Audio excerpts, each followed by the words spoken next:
Hello, and welcome back to the Casual Leader Podcast, your weekly dose of real talk for people building real businesses and trying not to lose their sanity along the way. I'm your host, and today we're talking about what Anthropic launched last week that the headlines did not quite cover. Claude for small businesses. Now, every article that I read said that the same three things. Open Claude Cowork, toggle the small business on, done. Well, I'm here to tell you I opened my Claude Max app and there was no toggle, not in Cowork, not in settings, not anywhere else. That's the first crack in the gap between what this product is being sold as and what it actually is on a real stack. And it's the reason I spent the last few days actually testing it before saying anything about it. So today we're covering what Claude for small businesses actually is, how the pricing really works, and the 3 workflows that I tested and what I got back, where it felt short on a real business stack, what's genuinely good about it, the privacy default that no one is really talking about, who is this actually built for, and whether it's worth or not your Sunday afternoon. So let's get into it. First, let's talk about what it actually is. Claude for small business is a plugin in Claude Cowork. Not a toggle, not a new product, but a plugin that you can install from inside Cowork. A quick refresher in case you missed the Cowork episode, our previous one. Cowork is Anthropic's desktop agent platform, which means that it's built to take multi-step tasks and run them across the tools that you have connected already or you connected. The small business plugin adds pre-built workflows with 31 skills and 12 connectors aimed at the kind of operational work that swallows a lot of the founder's calendar. You have payroll planning, month-end close, cash forecasting, invoice chasing, marketing campaigns, contract renewal, lead triage, onboarding a new employee, and a few others. You install the plugin from inside Cowork. It connects to QuickBooks, PayPal, HubSpot, Canva, DocuSign, Google Workspace, Microsoft 365, and Slack. Pricing, however, is the part that everyone really wants me to lead with. There is no new pricing tier. If you already pay for Claude Pro, Max, or Team, you already have it.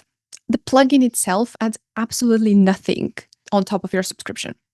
What you pay for is everything underneath, your normal, typical QuickBook, HubSpot, Canva Pro type of subscription. And to see what this actually looks like, I tested a few workflows and I'll show you a few cases as well today. Specifically, I tested smb-onboard, Monday Brief, and Run Campaign. That's the product. Spoiler alert, there is no product, but there is a plugin. Let's install the plugin. You're going to go to your Cowork, Customize, Browse Plugins. Then you're going to search for Small Business. As you can see, you have 31 skills and 12 connectors. With a quick install, you are going to be able to manage it. Now here you're going to see quite a few skills, and if you want to click See All, and what they do, what they look like, you can actually modify them once you install them. So for example, the ones that I will try will be smb-onboard, which acts like a trainer. It walks an SMB owner through connecting their first 2 tools and runs 1 recipe to prove immediate value, interviews about their businesses, and pretty much everything that Claude would need to know about you. Now, as you can see here, you also have connectors. On the left-hand side, personal plugin, small business skills connectors. You're going to have to install all of those if you want the best output.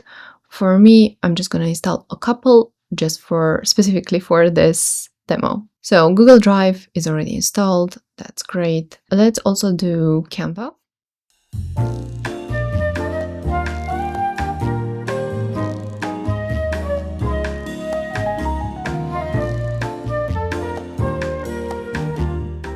Okay, and Canva is not connected, and I'm not going to do anything else so far. Now let's go to Cowork, create a new task, and let's try as you can see, you have a couple of get to work with small business, review the cash flow, contract red flags, route my business needs, and so on. Let's start with SMB onboard.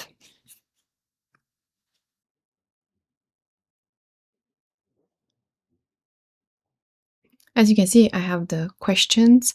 What kind of business are you having? How many people? What are your biggest day-to-day kind of headaches? I would say customer follow-up. Which tools do you already use? So in this case, I'm just gonna say Canva, Gmail, Google Calendar, DocuSign, and something else, which I will mention Notion. How would you like me to check in? Let's say daily.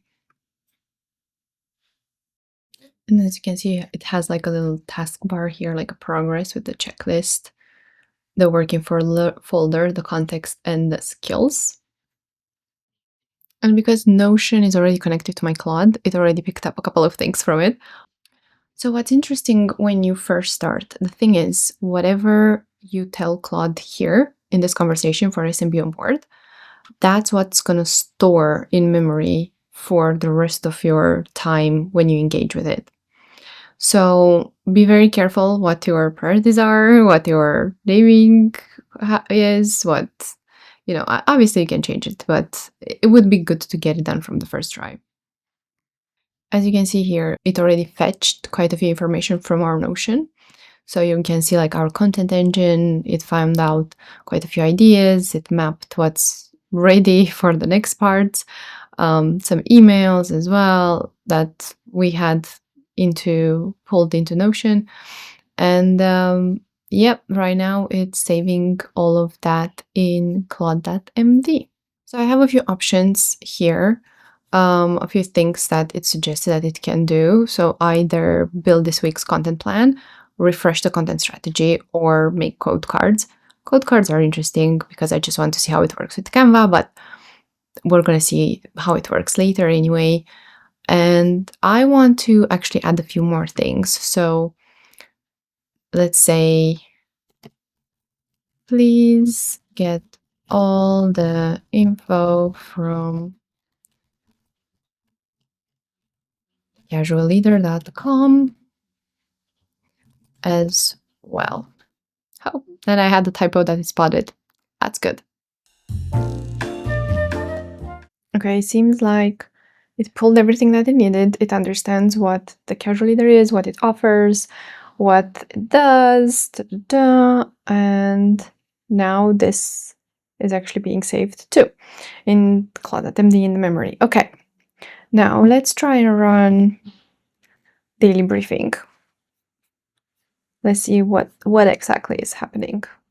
Because we're done with the SMB on board already. As you can see, the progress has been done. A few things that I've noticed with SMB onboarding.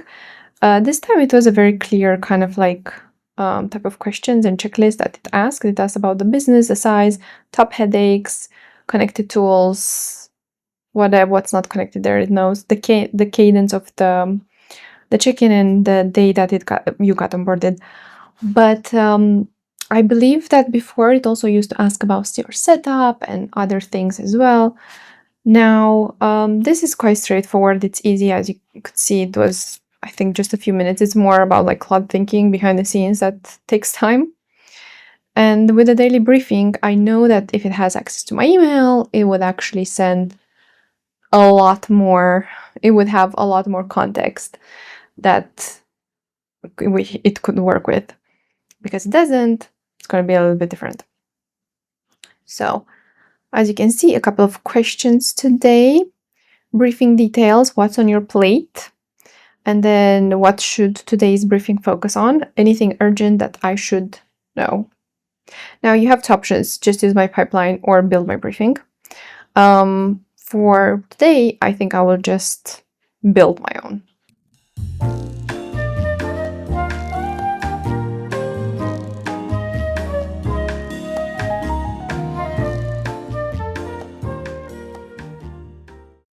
For anything urgent, I'm just gonna make up something. Let's see what comes up with.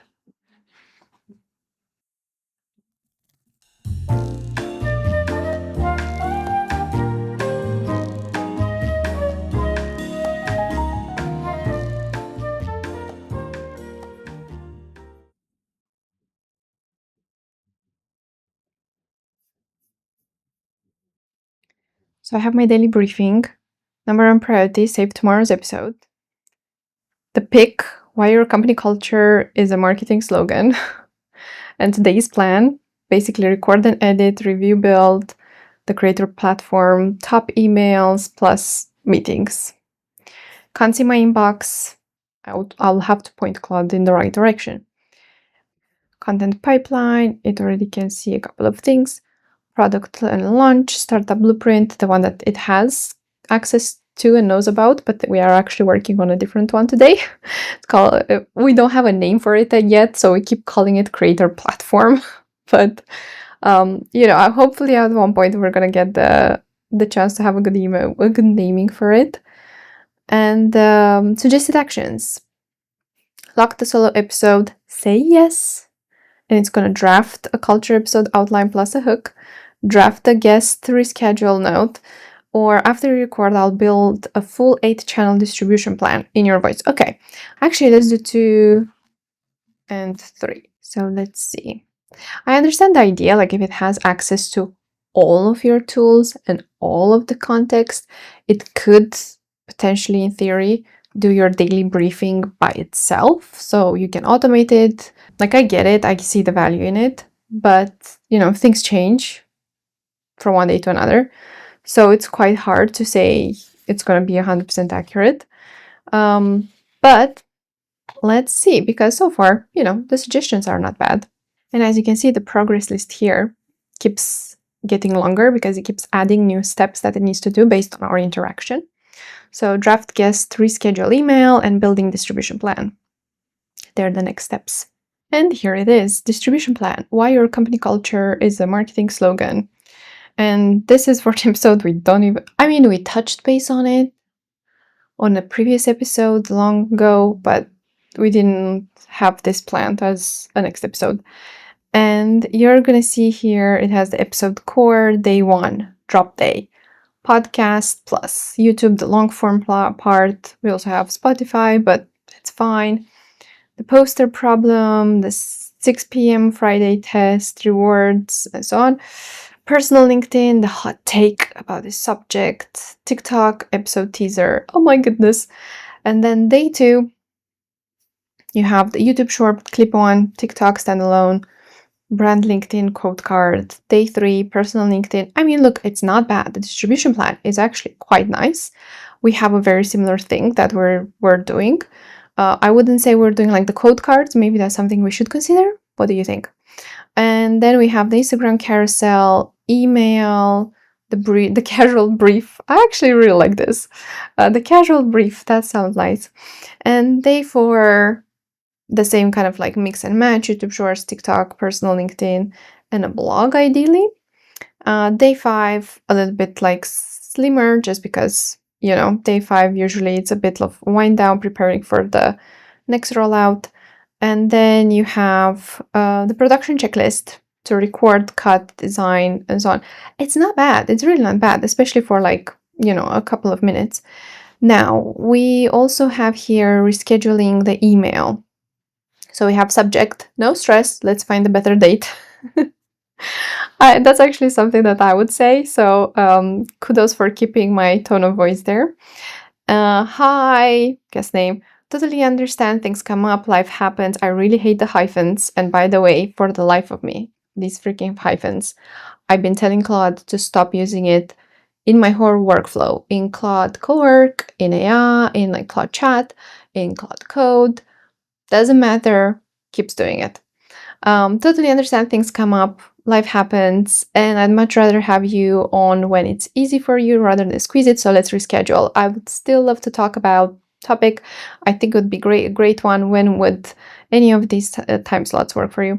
So I really like it because it really sounds, like me, and that's really nice, minus the hyphens. And I think it did a pretty good job. So so far, I kind of like the daily briefing. And let's try one day brief. Let's see how that looks like. Okay, so here is how it looks like, weekly brief that's being built today. First of all, it's mentioning what it has access to and what it doesn't. The week ahead, it kind of looks at the Notion and also what it knows about me. and the 3 things that you need to do today, which is pretty much the same thing. But it's also mentioning stand up a real waiting list from the blueprint. Your content is about to ramp, and every CTA is a male too. So you're leaking the intent you're creating, which is a good point. We've been meaning to do that for a very long time. It's been falling through the cracks. So I really appreciate Claude mentioning this. Then we have the weekly fully brief format here with the pipeline and all the notes that you can just like open it in Google Drive or just copying it. I think this is pretty decent. It's not crazy, it's not massive, but it's decent.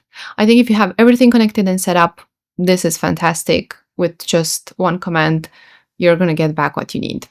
Now let's do a run campaign, because I really want to see how it works with Canva and it works with marketing stuff. So normally the way I would do it is say run campaign, and then I will be very specific about it, like exactly for what I would need. But in this case, I want to see if it can pick up from the distribution plan that it actually created before. I want to see if it spots something else, maybe that I didn't think about. So this is more of a free-for-all. Let's see what's happening.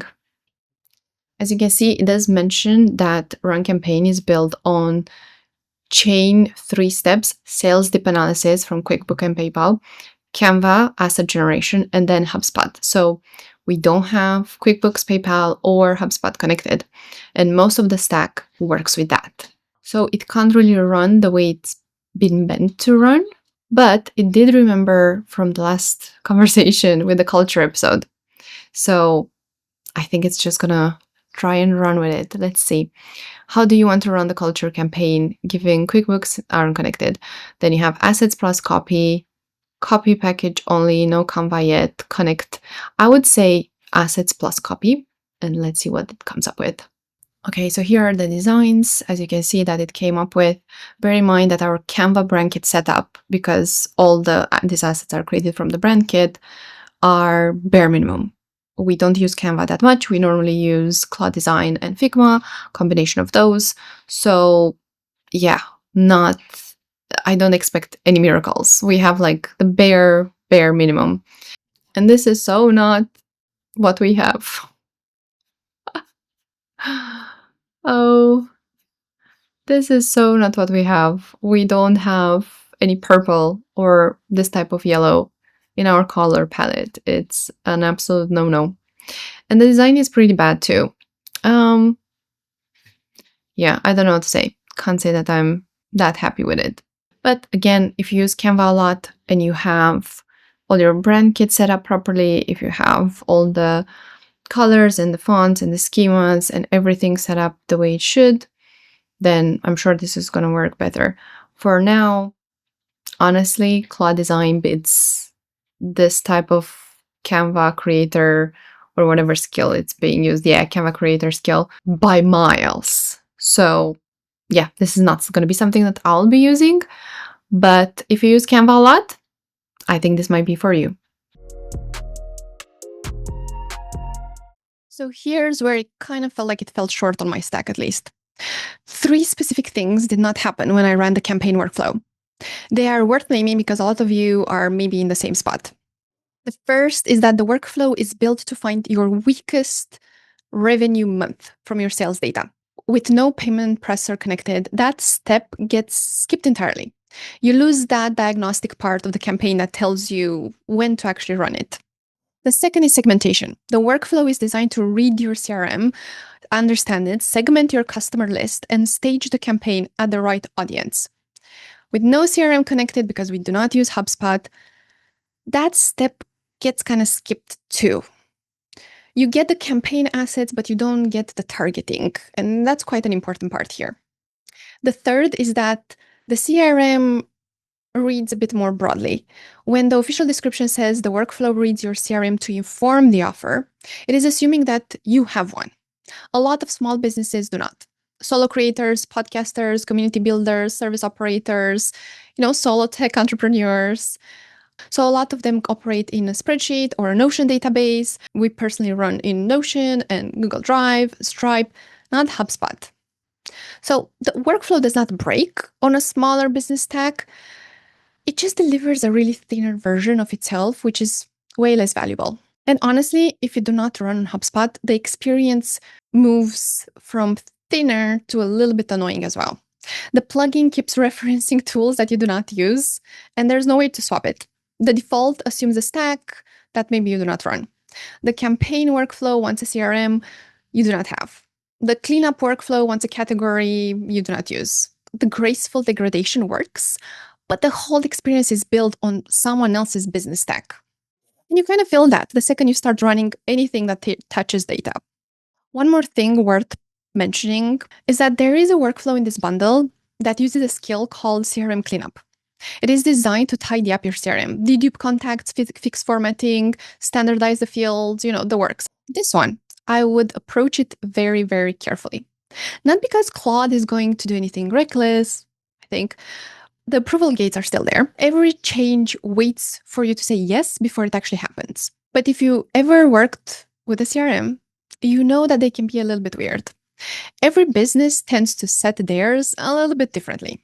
The custom fields you built, the tag system you invented because the default ones not really match how you actually sell, the stage names you adapted to your sales process, the notes column that became kind of like a dumping ground for everything that did not fit anywhere else, and all those changes that you kept doing without having a unified standard. Well, Claude does not know about any of this. So it doesn't know which of those choices are intentional and which ones are a mess.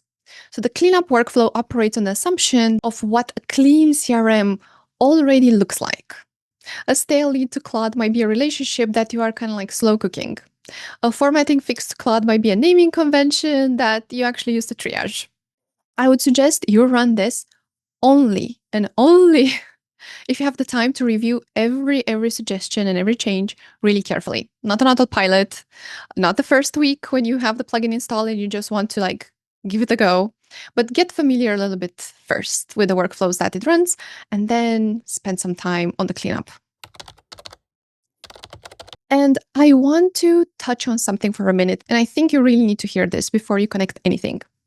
On Claude Pro and Claude Max, which is what I'm assuming most of us in here in this room are having, the default setting is that Anthropic can use your chat data for model training. Connector data is excluded from that. But the second you paste the customer name or an invoice number or a contact clause into a chat window, that is chat data. And that is the entire experience using the plugin. So you talking to Claude in plain English about your business, that is data that's going to train the model. So if you are going to connect QuickBooks, if you are going to run a real customer information through this, go into your privacy settings first, turn the training off. It's just one toggle, takes 2 seconds. So enterprise, they don't use your data to train anything, but for Pro, Max, and Teams, make sure you have that toggle off first.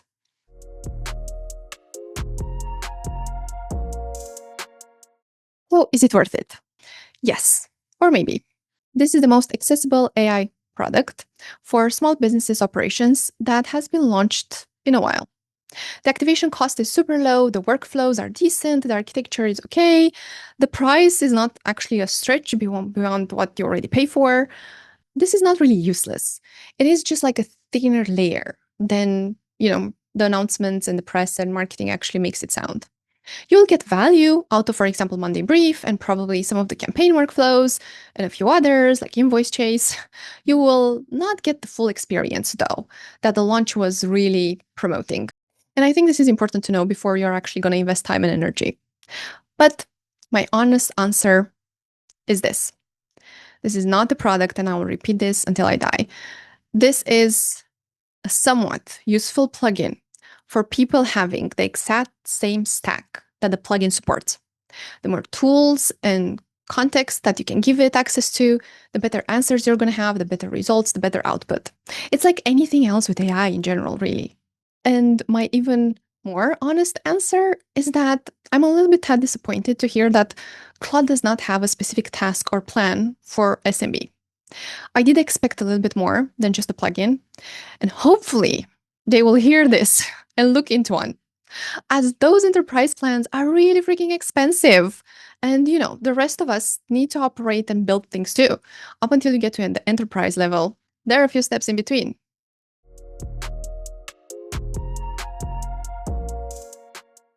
All right, that's it for today. Thank you for spending your time with me. And as always, if this episode was useful, share it with someone else who might find it useful too. Maybe someone who runs a small business and has been hearing a lot about Claude for small businesses, but hadn't had the time to actually look into it yet. And if you decide to test this plugin this week, just tell me, what did you find? Did it work for you or not? I want to hear maybe how your Monday brief actually looks like. And don't forget to like, subscribe, follow, and hit that notification bell so you never miss out of any of the upcoming episodes. We have tons of interesting topics. And plus, don't forget to join our free community at thecasualleader.com for workshop calls, OKR support, accountability check-ins, AI updates, and more. Until next time, keep being you authentically, lead clearly, build smarter, and remember, everything starts with you. Start casual, keep going, keep growing. See you next week. Bye.